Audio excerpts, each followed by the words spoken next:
Hervé Guillon, je vous trouve ici dans votre jardin à Condrieu. Vous êtes un des animateurs de l'association Sauvegarde du Pays Rôdier, une association qui s'est beaucoup mobilisée sur les questions de route, d'autoroute qui traversaient ici ce pays. Aujourd'hui, votre préoccupation, c'est aussi le rail. Alors en quoi rail et route sont liés? Alors, ce qui est évident, c'est qu'aujourd'hui, dans notre secteur, ici, dans la vallée du Rhône, nous sommes confrontés à une saturation routière, de voitures, et que se pose d'emblée, non pas la question de construire une autoroute, mais bien de trouver une solution à ce flux de voitures. Et ce flux de voitures, comment trouver une solution autrement que par le rail, c'est-à-dire de permettre aux gens d'avoir une alternative à leur déplacement en voiture et avoir une alternative avec le rail. La chance qu'on a ici, c'est qu'on a une infrastructure qui existe et qui est possible et que l'on peut utiliser pour le voyageur. Et l'intérêt de cette démarche aussi, elle va bien au-delà, c'est que nous sommes mobilisés à plusieurs sur plusieurs associations qui sont mobilisées sur la mobilité, notamment Vienne-Condrieu, que ce soit au niveau des cars, que ce soit au niveau des déplacements quotidiens, que ce soit au niveau des usagers des TER et au niveau du fret également, qui est lié au transport de voyageurs.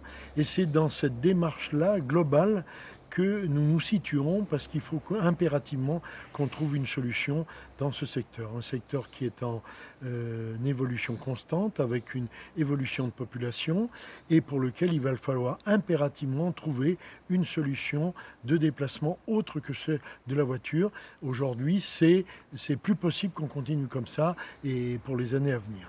Alors dans le cadre de vos recherches, vous avez vous-même effectué des comptages matin, soir ici.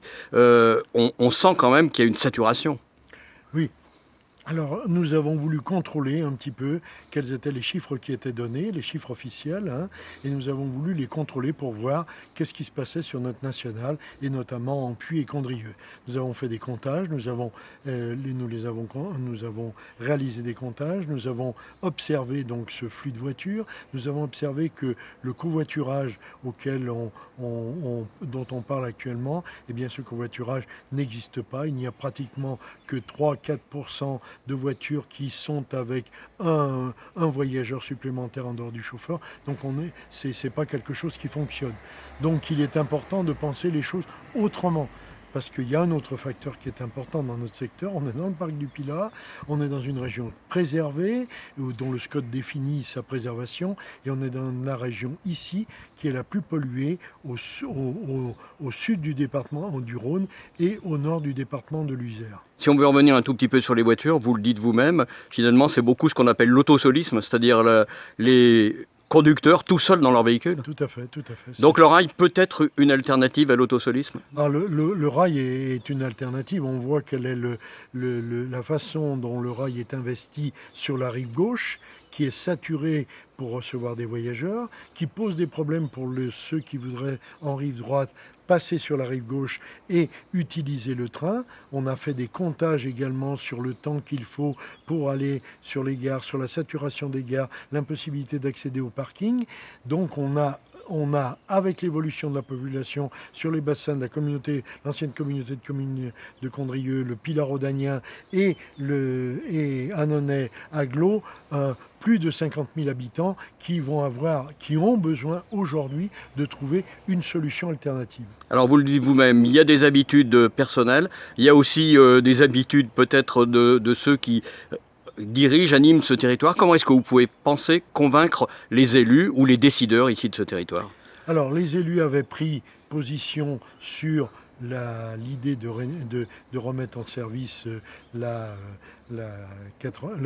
voie ferrée, notamment au moment des élections des députés. Ils ont pris des positions unanimes. Maintenant, aujourd'hui, on va aller beaucoup plus loin, mais avec eux, c'est-à-dire sur le terrain. Pas, nous n'imposons pas, nous allons réfléchir ensemble quels sont les mouvements de population qu'il y a sur leur commune qui vont avoir besoin d'utiliser la vallée du Rhône pour pouvoir se rendre à leur travail. Ça, nous allons le faire ensemble et puis nous allons dégager de là, avec chaque commune, on va démontrer l'absolue nécessité de réaliser ce type de transfert. En plus, on va être accompagné, nous allons faire une série de courts-métrages sur la saturation à Ampuis, à Condrieu, à Chavanel, Donc de petits à films. Saint-Pierre-de-Bof, de petits films à Serrières, pour pouvoir convaincre les décideurs de cette absolue nécessité. Alors, il y a les décideurs, et puis je le disais dans la question précédente, il y a aussi les habitudes de tout un chacun. Comment est-ce qu'on peut faire pour faire évoluer les mentalités sans être punitif?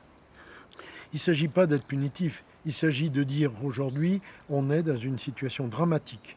Dramatique parce que la pollution, elle concerne tout le monde. Il y a 67 000 morts par an, elle concerne tout le monde. Donc cette situation, il faut qu'on la prenne à bras le corps et dire, ben oui, il faut que sur notre secteur, on puisse éventuellement faire le choix de prendre le train, parce que le train, ce sera moins polluant, parce que le train, ce sera moins cher de la voiture, parce que j'y passerai moins de temps. C'est ça, c'est un enjeu extraordinaire, c'est un enjeu tout à fait possible et réalisable parce qu'on a tout ce qu'il faut. On a une ligne qui a été rénovée, on a des gares qui existent et qu'il suffit de réaménager sans coût d'investissement, contrairement à tout ce qui est projeté dans le nœud ferroviaire lyonnais. Ultime petite question, le rail, en complémentarité avec les autres modes de déplacement, donc par exemple les bus, mais aussi le vélo par exemple. Bien sûr, c'est-à-dire tout ce qui va pouvoir permettre de faire un autre choix, eh bien, il faut qu'on le développe. Le vélo, on a parlé de l'Avirona, mais tout ce qui va être autour du vélo. Le bus, parce que le bus, il ne va pas à Lyon. Le bus, mais il a besoin de services locaux. Mais il peut aller à Vienne par exemple. Il peut aller à Vienne. Le problème aussi, le bus, c'est qu'il est intégré dans cette circulation massive et qu'il ne peut pas toujours rendre le service auquel on peut prétendre. Donc vous êtes optimiste? Mais bon, parce que je ne pense pas qu'aujourd'hui un élu responsable, à la veille d'autres élections, ne puisse pas prendre en charge ce problème, y compris au niveau de la région, y compris avec les coûts que ça représente, mais les coûts, ils sont compensés par le fait qu'il y a une augmentation permanente de la population. Il n'y a qu'à regarder dans toute la vallée du Rhône le nombre de constructions qui sont effectuées dans toutes les communes de la vallée du Rhône, qui indiquent bien qu'il va y avoir encore plus de personnes, et plus de personnes qui n'auront pas d'emploi sur place, mais qui auront besoin de se déplacer pour aller sur la métropole. Ce qui n'est pas la meilleure formule, mais c'est ce qui existe aujourd'hui. Il faut qu'on apporte des réponses.